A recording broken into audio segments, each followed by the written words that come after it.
Assalamualaikum warahmatullahi wabarakatuh.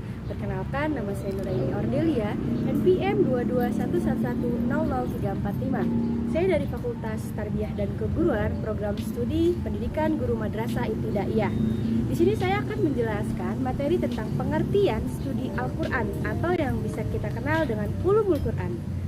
Studi Al-Quran juga dikenal dengan istilah Ulumul Quran. Kata ulum jamak dari kata ilmu. Ilmu berarti al-fahmu wal idrak, faham dan menguasai. Kemudian arti kata ini berubah menjadi permasalahan yang beraneka ragam yang disusun secara ilmiah.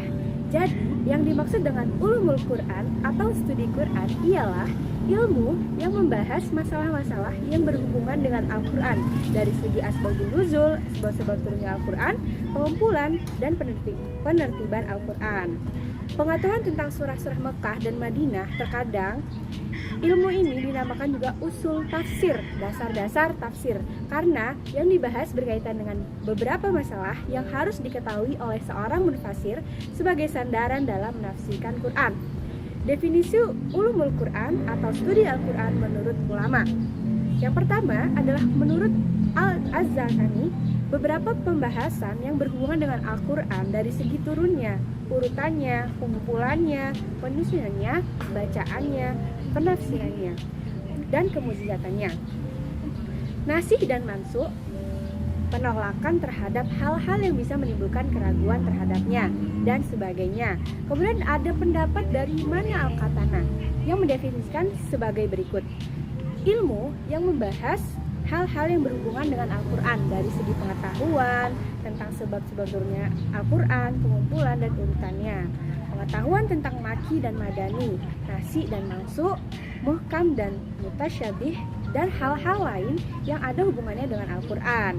Dengan demikian, dari kedua definisi di atas dapat disimpulkan Ulumul Quran atau studi Al-Quran adalah sekumpulan ilmu yang membahas mengenai Al-Quran, baik apa yang ada di dalam Al-Quran itu sendiri maupun yang ada di sekitarnya. Kita masuk ke poin kedua adalah ruang lingkup Ulumul Quran. Yang pertama itu adalah persoalan turunnya Al-Quran atau yang dikenal dengan nuzul Quran. Yang kedua itu adalah persoalan sanad. Yang ketiga adalah persoalan qiraat atau cara pembacaan Al-Quran. Yang keempat adalah persoalan kata-kata Al-Quran. Yang kelima adalah persoalan makna-makna Al-Quran yang berkaitan dengan hukum. Yang keenam adalah persoalan makna-makna Al-Quran yang berpautan dan kata-kata Al-Quran. Kemudian kita lanjut ke pembahasan yang ketiga adalah sejarah dan perkembangan studi Al-Quran atau Ulumul Quran. Itu dibagi menjadi beberapa masa. Yang pertama itu adalah masa Rasulullah SAW. Embrio awal mula Ulumul Quran. Pada masa ini, para sahabat mengenal berbagai macam ilmu yang berkaitan dengan Al-Quran seperti asbabun nuzul, maki soalan yang muncul berkenaan dengan Nabi SAW. Kemudian madani dan nasih mansukh, segala persoalan yang muncul berkenaan dengan Al-Quran yang langsung dijawab oleh Nabi SAW.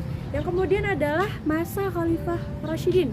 Pada masa Khalifah Ar-Rasyidin ini, perkembangan awal embrio Ulumul Quran mulai berkembang pesat, diantaranya itu dengan kebijakan-kebijakan para khalifah, sebagaimana pada masa Khalifah Abu Bakar As-Siddiq dengan kebijakan pengumpulan atau penulisan Al-Quran yang pertama diaspirasi oleh Umar bin Khattab dan dipimpin oleh Zaid bin Thabit. Yang kedua adalah Khalifah Utsman radhiyallahu anhu dengan kebijakan menyatukan kaum muslimin pada sesuatu mushaf, dan mushaf itu disebut mushaf imam. Salinan mushaf ini juga dikirimkan ke beberapa provinsi.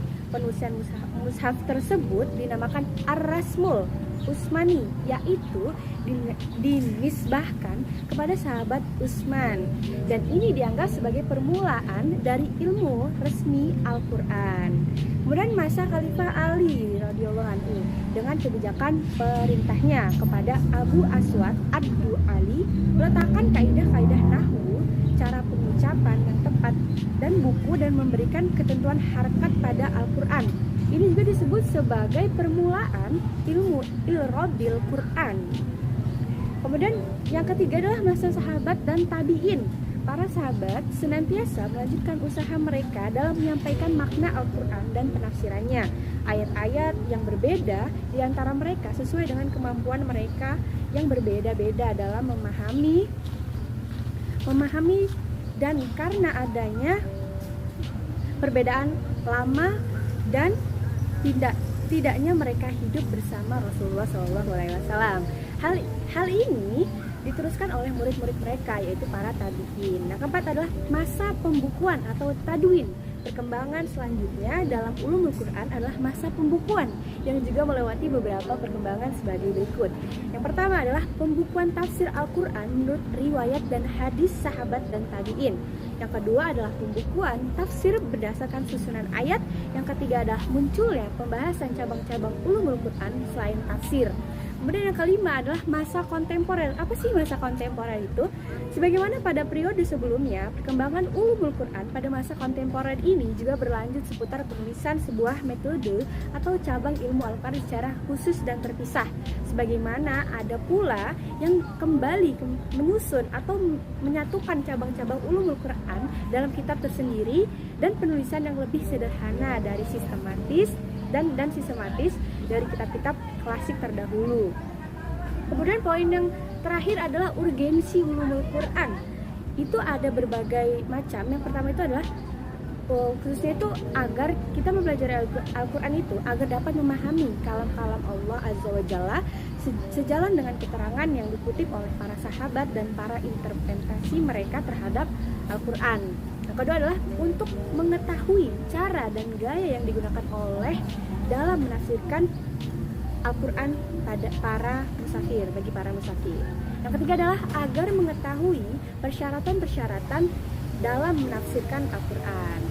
Yang terakhir adalah mengetahui ilmu-ilmu lain yang dibutuhkan dalam menafsirkan Al-Quran. Itu saja pembahasan yang bisa saya jelaskan. Kurang lebihnya saya mohon maaf. Kepada Allah saya manapun. Wassalamualaikum warahmatullahi wabarakatuh.